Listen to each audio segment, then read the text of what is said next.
Stop, my child, and listen carefully. Why does God let the wrong people succeed while you struggle? Archangel Michael was sent tonight with one assignment: find the child who has watched someone dishonest prosper while they've stayed faithful and struggled, and deliver an answer before bitterness takes root any deeper. He says, I see what you see. And I see so much more than what you see. Child, I know this question has been sitting in your chest, heavy and unresolved, maybe for a long time. You've watched someone cut corners, lie, manipulate, step over other people to get ahead, and somehow their life looks like it's working. Meanwhile, you've tried to do things the right way, honestly, faithfully, patiently, and your life still feels like a constant uphill climb. I know how confusing that feels. I know it makes you question whether integrity actually matters, whether faithfulness actually pays off, whether I even notice the difference between how you're living and how they're living. Tonight, I want to walk through this honestly with you, because pretending this tension doesn't exist would insult your intelligence and dismiss your very real pain. Let's start with something important. What you're witnessing is not new. This exact question has troubled believers throughout Scripture. The psalmist Asaph wrote about this precise struggle, admitting that his feet had almost slipped, that he had nearly lost his footing, because he envied the arrogant when he saw the prosperity of the wicked. He describes watching people who mock me, who live selfishly, who seem to have no struggles, and their wealth just keeps increasing. Asaph wasn't pretending to have this figured out easily. He said it was oppressive to him, until he entered my sanctuary and understood their final destiny. I want you to notice something in his honesty. He didn't suppress the envy, the confusion, the bitterness. He named it directly. And through that honesty, he eventually found clarity, though not the kind of clarity that made the confusion disappear immediately. I know you want a simple answer tonight, something that resolves this tension quickly and neatly. I don't have that for you, because the truth is more layered than a simple explanation. But I do have perspective I want to share with you. First, understand this: what looks like success to you may not be success as I define it. You're measuring their lives by visible metrics: wealth, status, relationships, achievements, the appearance of ease. But visible prosperity was never my measure of a flourishing life. I measure things you cannot see from the outside. The state of someone's heart, the quality of their character, the peace or turmoil that exists beneath their curated exterior. I know it's tempting to assume that because someone's outer life looks smooth, their inner life must be equally peaceful. But child, some of the most visibly successful people carry the heaviest internal burdens. Guilt they've buried so deep they've almost forgotten it's there, relationships that look intact but are actually hollow, achievements that never satisfy the deeper hunger they were trying to fill through success in the first place. I am not saying every successful person is secretly miserable. That would be its own oversimplification. What I am saying is that visible success tells you almost nothing about someone's actual spiritual and emotional state. You are comparing your entire inner and outer reality to their carefully curated outer presentation, and that comparison was never fair to begin with. I also want you to understand something about timing and justice. Just because judgment hasn't visibly arrived for someone doesn't mean it never will. I am patient, sometimes more patient than seems reasonable from your limited vantage point. My patience isn't approval of their actions. It's an extension of the same mercy I've shown you in your own imperfect moments, giving space for repentance before consequences fully arrive. I know that patience can feel unbearable to witness when you're the one waiting for justice, waiting for fairness, waiting for the scales to balance. I understand that frustration completely. But I want you to trust that my timeline operates on principles you cannot fully see from where you're standing. I also want to address something important. The wrong people succeeding does not mean I have abandoned justice or fairness as core aspects of my character. It means we exist in a world still awaiting complete restoration, where consequences don't always play out immediately or visibly, where the full accounting of every action hasn't yet occurred. Some consequences happen in this lifetime, visible and immediate. Others happen more gradually, internally, in ways only the person experiencing them can fully recognize. And some accounting genuinely waits for eternity, for a final reckoning that isn't limited by the incomplete justice available within earthly life. I know this doesn't fully satisfy your immediate desire to see wrongdoing punished right now, in ways you can witness and validate. I understand that desire. But I am asking you to trust that my justice is not absent, it is simply not always visible on your timeline. I also want to speak to the deeper wound underneath this question. It's not just intellectual curiosity about fairness in the abstract. It's personal. You've worked hard, sacrificed, stayed faithful, and you're tired of watching your integrity seemingly cost you opportunities that dishonest people receive freely. That exhaustion is valid. That frustration deserves to be acknowledged, not dismissed with quick theological explanations. Child, I see every sacrifice you've made to maintain your integrity. I see every opportunity you passed on because taking it would have required compromising your values. I see every moment you chose the harder, honest path when a shortcut was readily available. None of that has gone unnoticed by me, even when it feels invisible to everyone else around you. I want you to understand something crucial. Your integrity was never meant to be a strategy for guaranteed earthly success. It was meant to reflect who you are becoming as my child, regardless of whether it produces immediate visible rewards. If you maintain integrity only because you expect it to guarantee prosperity, you'll be repeatedly disappointed when dishonest shortcuts sometimes appear to work faster. But if you maintain integrity because it reflects your character, your relationship with me, your commitment to living rightly regardless of outcome, then your faithfulness has value independent of whether it produces the specific results you're hoping for. I know that's a difficult shift to make, especially when you're exhausted from struggling while watching others seemingly skip the struggle entirely. I'm not asking you to pretend the difficulty doesn't matter. I'm asking you to root your identity and purpose in something deeper than comparative outcomes. I also want you to consider something about the nature of shortcuts and dishonest success. Foundations built on deception, manipulation, or exploitation tend to be inherently unstable, even when they don't immediately collapse. What looks like solid success today may be resting on a foundation that eventually cracks under pressure, sometimes in ways that take years to fully manifest, sometimes in ways that never become publicly visible but still cost the person internally. I am not promising you a satisfying, visible downfall for every dishonest person who has succeeded at your expense. Some people do seem to genuinely get away with things in this lifetime, at least in terms of what's externally visible. I won't pretend otherwise, because pretending would insult your intelligence and your lived experience. What I am asking is that you don't build your entire worldview around needing to witness their downfall in order to feel like justice matters. Justice is real, even when its manifestation isn't always visible or immediate or satisfying to watch unfold. I also want to speak to the comparison itself, because comparison is often more corrosive to your peace than the actual unfairness you're witnessing. The more you focus on their trajectory compared to yours, the more your own path feels diminished, regardless of what genuine progress you're actually making. Comparison distorts your ability to accurately assess your own life, your own growth, your own unique journey that was never meant to mirror anyone else's.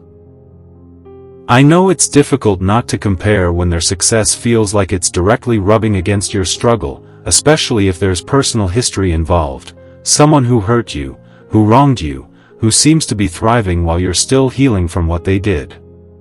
That specific kind of comparison carries additional pain, because it's not just abstract unfairness, it's personal injustice that feels unresolved. Child, I understand that particular sting.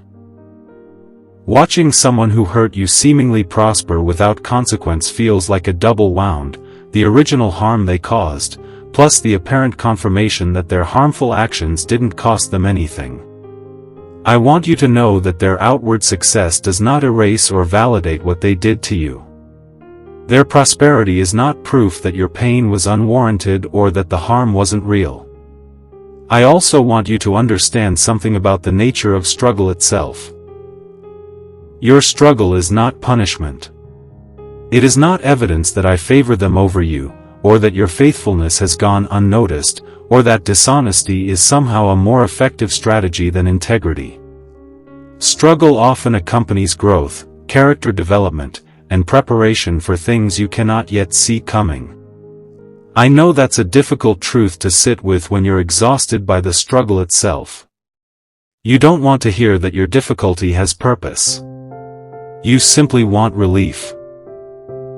I understand that desire completely, and I'm not dismissing it by pointing toward purpose. I'm simply reminding you that struggle and purposelessness are not automatically synonymous, even though they can feel identical in moments of deep exhaustion. I also want to address something important about your own trajectory. Just because your path has required more difficulty than theirs doesn't mean your path leads somewhere lesser. Sometimes the most meaningful, lasting accomplishments require more sustained effort, more patience, more character development than quick, easy success ever requires. I am not building your life on the same timeline or through the same methods as theirs, because your purpose was never meant to mirror their purpose. I know it's hard to trust that when you're in the middle of watching them advance while you remain stuck. But child, quick success built without character development often lacks the foundation necessary to sustain itself long-term. What I am building in you, through this extended struggle, includes qualities that will serve you far beyond whatever specific outcome you're currently hoping for. I also want you to consider the possibility that you're not seeing their entire story, just as they're not seeing yours. Perhaps they've experienced private struggles you know nothing about, battles fought behind closed doors that never make it into the visible narrative you're comparing your life against. I'm not saying this to minimize the specific unfairness you've witnessed. I'm saying it to remind you that comparison based on limited, curated information will always be an incomplete and potentially misleading exercise. Think about how much of your own struggle remains hidden from the people around you. The nights you've cried alone. The doubts you've never voiced. The exhaustion you've masked with a smile in public settings. If someone were only comparing their visible circumstances to your polished public presentation, they might assume your life is easier than it actually is too. The same incomplete comparison you're making about someone else might be making about you, without ever knowing the full weight you're actually carrying. I know some of you are watching family members, former friends, ex-partners, or colleagues succeed while carrying personal history that makes their success feel especially painful to witness. This isn't abstract theological wrestling for you, it's deeply personal, tied to specific memories, specific betrayals, specific moments where their choices directly harmed you. Child, I hold space for that specific pain. I am not asking you to pretend it doesn't hurt to watch someone who wronged you seemingly thrive. I am asking you to release the need for their downfall as a prerequisite for your own healing and peace. Your healing was never meant to be contingent on their consequences arriving on your preferred timeline. I also want to speak to the fear some of you carry. The fear that maybe righteousness truly doesn't matter, that maybe I'm indifferent to how people treat each other, that maybe the entire framework of justice and moral consequence is simply wishful thinking rather than actual reality. That fear, left unaddressed, can slowly erode your faith entirely, transforming genuine questions into complete disillusionment. I want you to hold on to this truth even when the evidence feels contradictory. I am not indifferent. I see every injustice. I recognize every act of dishonesty, manipulation, and harm. My apparent silence in the moment is not evidence of my absence or indifference. It is evidence of a justice system operating on a timeline and through mechanisms far more complex than immediate, visible consequence. I also want you to examine your own heart tonight, gently, without shame. Sometimes the intensity of our frustration about someone else's undeserved success reveals something about our own desires that needs examination. Are you envious of their outcome specifically, or are you envious of the ease with which they seem to achieve them? Would you actually want to trade your character, your integrity, your relationship with me, in exchange for their specific trajectory, even if you fully understood the internal cost they've paid to get there? I'm not asking this question to shame you. I'm asking it to help you clarify what you actually want, separate from the immediate frustration of comparison. Sometimes clarifying the actual desire underneath the envy helps dissolve some of its power over your peace.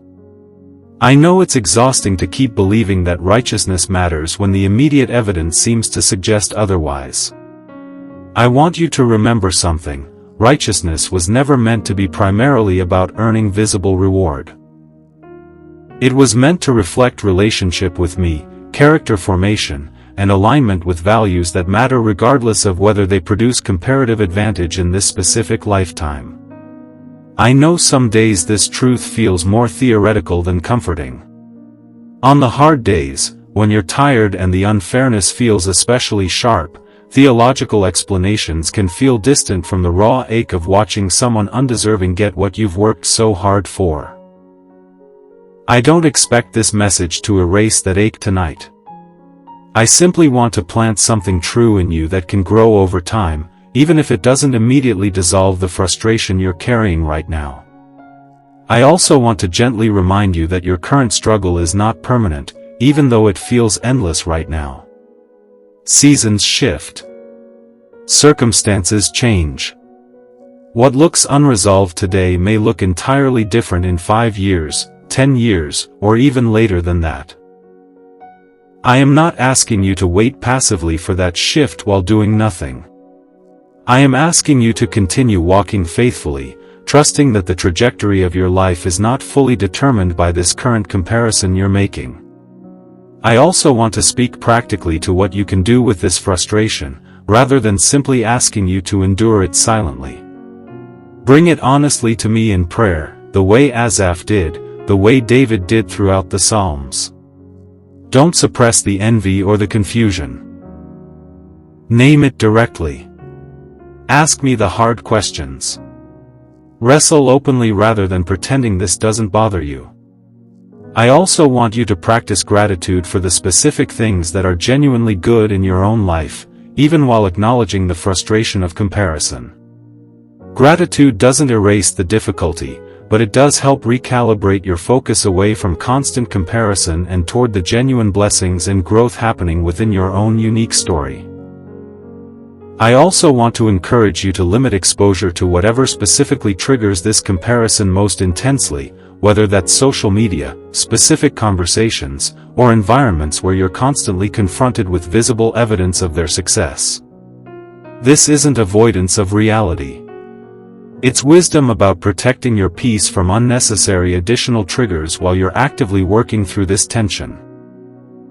I know some of you have wondered whether continuing to live with integrity is even worth it, given how frustrating it feels to watch dishonesty seemingly succeed.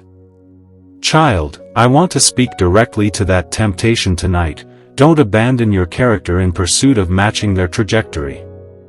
The cost of compromising your integrity, even if it produced faster visible success, would ultimately cost you far more than the frustration you're currently experiencing. I also want you to trust that I am actively working in your life, even during this season that feels stagnant compared to their apparent progress. Sometimes the most significant preparation happens during seasons that look unremarkable from the outside, seasons where nothing visible seems to be shifting while foundational work is quietly happening beneath the surface. I think of a farmer tending a field through a long winter, when nothing visible appears to be growing at all. The ground looks barren, unproductive, discouraging to anyone watching from the outside without understanding what's happening beneath the surface. And yet, that dormant season is often essential to what eventually grows once spring finally arrives. Your current season may look similarly barren from the outside, while I am doing essential work beneath what's visible, work that will eventually produce fruit you cannot yet imagine. So here is what I want you to declare tonight, in Jesus' name. I will not measure my worth by comparison to someone else's visible success. I will trust that God's justice operates on a timeline I cannot fully see. I will continue walking in integrity, not because it guarantees immediate reward, but because it reflects who I am becoming in relationship with Him. I already know their story, and I already know yours. I see what's hidden beneath their success, and I see what's being built within your struggle. Trust me with the parts you cannot yet see. If this message brought you clarity tonight, take a moment and like this video. And if you know someone who's been struggling with this exact question, watching wrong people succeed while they remain faithful, share this with them. Tell us in the comments, what's the situation that's made you ask this question the most? We'd love to stand in prayer with you.